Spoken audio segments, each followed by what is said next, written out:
जालना जिले में पिछले 22 दिनों से लगातार हो रही बेमौसम बारिश और तेज हवाओं ने किसानों की कमर तोड़ दी है। खासकर फलों की बागानों को भारी नुकसान पहुंचा है। इस स्थिति को गंभीरता से लेते हुए भाजपा के महानगर जिलाध्यक्ष भास्कर आबा दानवे ने प्रशासन से मांग की है कि जिलाधिकारी, तहसीलदार और मंडल अधिकारी स्वयं खेतों पर जाकर नुकसान का निरीक्षण करें और त्वरित पंचनामे पर शासन को रिपोर्ट भेजें।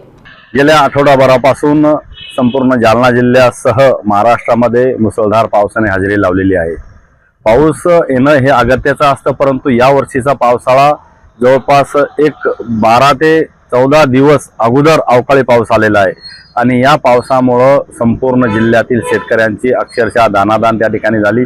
फळबागायतीचं मोठ्या प्रमाणामध्ये नुकसान झालेलं आहे आणि हे नुकसान भरून काढण्यासाठी तलाठी असेल, मंडळ निरीक्षक असेल, कलेक्टर साहेब असतील, तहसीलदार असतील, या सर्वांनी त्या शेतामध्ये जाऊन बांधावर जाऊन पंचनामे करावेत आणि शासनाला ही तात्काळ माहिती पुरवावी, जेणेकरून शासन स्तरावर या शेतकऱ्यांना मदत मिळण्यासाठी सोपं होईल।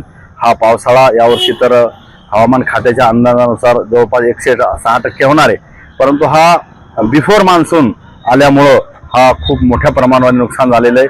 हे नुकसान शेतकऱ्यांना त्या नुकसानीचा मावेजा मिळावा अशा पद्धतीनं या संपूर्ण शासनाने या ठिकाणी पंचनामे करून तात्काळ शेतकऱ्यांना मदत मिळावी अशा प्रकारची मागणी मी भारतीय जनता पार्टीच्या वतीने या ठिकाणी करतो।